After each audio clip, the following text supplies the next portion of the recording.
স্তন ক্যান্সার যদি আগে আগে ধরে ফেলা যায় তাহলে চিকিৎসা করে সাধারণত সম্পূর্ণ সারিয়ে তোলা সম্ভব। আর এটা আগে আগে ধরার একটা উপায় হলো নিয়মিত বাসায় বসে নিজেই নিজের স্তন পরীক্ষা করা। কিভাবে নিজের স্তন পরীক্ষা করবেন সেটা এই ভিডিওতে ধাপে ধাপে খুব সহজ করে বুঝিয়ে বলবো। বাসায় বসে স্তন পরীক্ষা করার মোট 5টা ধাপ আছে। প্রথম 3 ধাপে আমরা চোখ দিয়ে দেখে দেখে স্তন পরীক্ষা করব, আর পরের 2 ধাপে হাত দিয়ে পরীক্ষা করব। এক এক করে বুঝিয়ে বলছি। প্রথম ধাপ, আপনি আয়নার সামনে দাঁড়াবেন, হাত দুটো দুই পাশে থাকবে এভাবে। তারপরে আয়নায় নিজের স্তনের দিকে খুব ভালো করে লক্ষ্য করবেন। কি কি খেয়াল করবেন? মোট 7টা জিনিস।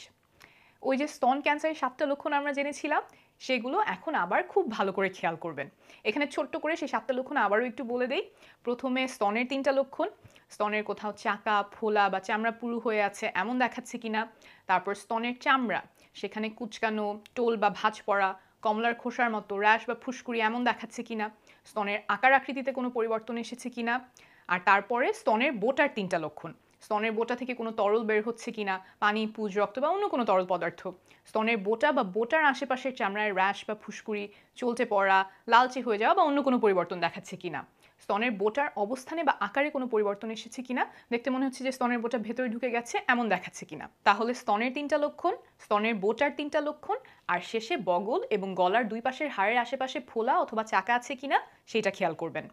অর্থাৎ আয়নার সামনে দাঁড়িয়ে স্তন, স্তনের বোটা, বগল এবং গলার 2 পাশের হাড় পর্যন্ত খেয়াল করবেন। এই গেল প্রথম ধাপ।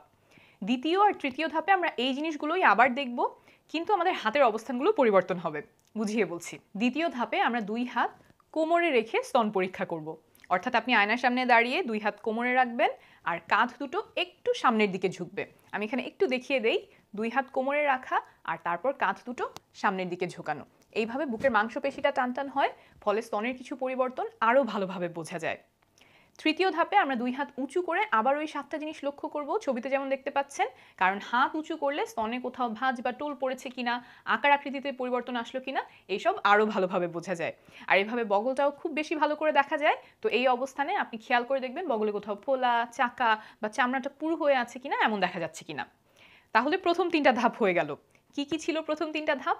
প্রথমে হাত দুপাশে রেখে, তারপরে কোমরে হাত দিয়ে কাঁধ দুটো একটু সামনে ঝুঁকিয়ে, আর তারপরে হাত উঁচু করে স্তন এবং আশেপাশের জায়গাটুকু দেখে দেখে পরীক্ষা করা।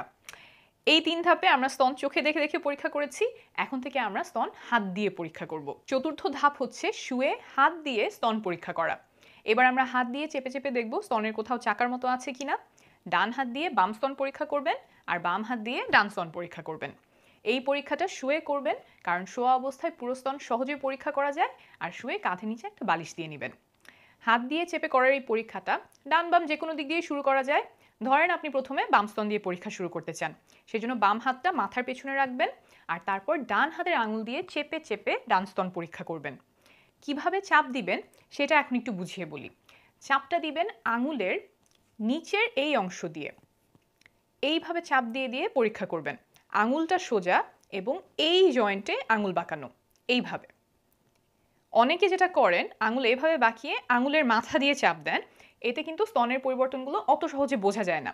তাই আমরা আঙুলের মাথা দিয়ে না, আঙুলটা সোজা রেখে এই জয়েন্টে বাঁকিয়ে এইভাবে আঙুলের পাতা, নিচের পাতা যেটা, এই পাশটা দিয়ে চাপ দিব। আর প্রতি চাপে ধরেন একটা 2 টাকার কয়েনের সমান অংশ পরীক্ষা করবেন। কতটুকু চাপ দিবেন? কিছুটা শক্তি প্রয়োগ করবেন, যাতে চাপ দিয়ে বুকের পাঁজরের হাড্ডি পর্যন্ত আপনি হাত দিয়ে বুঝতে পারেন। তবে খুব জোরে ব্যথা লাগার মতো চাপ দিবেন না। চাপ দিয়ে কিভাবে পরীক্ষা করবেন সেটা আমি এখন একটু দেখাই।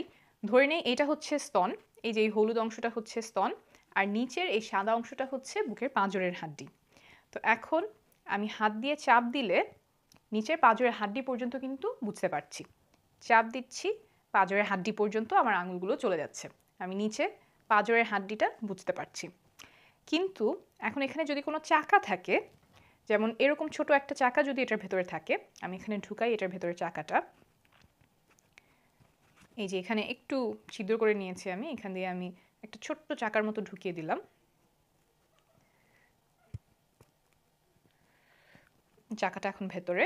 তো এখন যখন আমি চাপ দিব, দেখেন এই পাশটা আমি আবার পাঁজর পর্যন্ত যেতে পারছি, চাকার অন্য পাশেও আমি পাঁজর পর্যন্ত যেতে পারছি। কিন্তু চাকার উপরে যখন আমি হাত দিচ্ছি, তখন আমি আর পাঁজর পর্যন্ত যেতে পারছি না, চাকাটা আমার হাতে লাগছে। এই যে এই পাশে পাঁজর পর্যন্ত গেলাম, এই পাশে পাঁজর পর্যন্ত গেলাম, কিন্তু এইখানে চাকার উপরে আমি আর পাঁজর পর্যন্ত যেতে পারছি না। তো এরকম চাকা যদি আপনি স্তনে পান তাহলে অবশ্যই একজন ডাক্তার দেখাবেন, আর এইভাবে চাপ দিয়ে দিয়ে পুরো স্তনটা আপনি পরীক্ষা করবেন। কতটুকু অংশ পরীক্ষা করতে হবে? গলার দুই পাশের হাড় থেকে লম্বালম্বিভাবে বুকের পাঁজর যেখানে শেষ হয় এই পুরো জায়গাটুকু পরীক্ষা করবেন। বগলটা পরীক্ষা করবেন, কারণ স্তন বগল পর্যন্তও যায়, আর স্তনের বোঁটা এবং বোঁটার আশেপাশের জায়গাতেও চাপ দিয়ে পরীক্ষা করতে ভুলবেন না।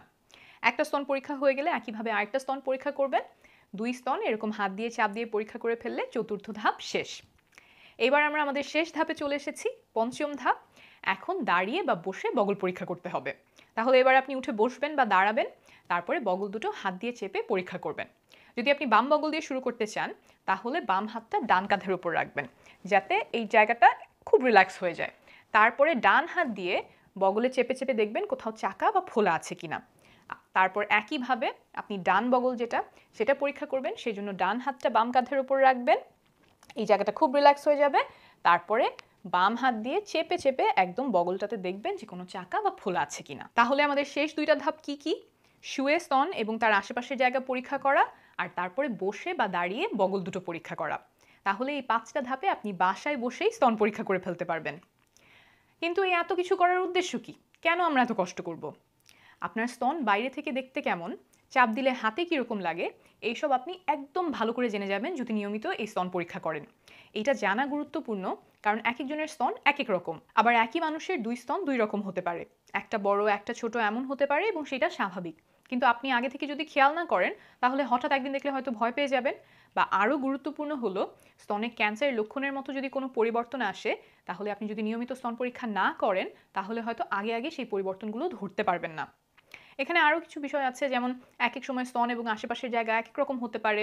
যেমন মাসিকের আশেপাশের সময়ে কারো কারো স্তনে, বিশেষ করে বগলের কাছে একটু দলা দলা লাগতে পারে, চাপ দিলে ব্যথা হতে পারে। মেনোপজ বা মাসিক একেবারে বন্ধ হয়ে যাওয়ার পরে স্তনের দলা দলা ভাব কমে এসে স্তন আরও নরম হয়ে যেতে পারে। তাই আপনার স্তন কেমন সেইটা আপনার জানা প্রয়োজন।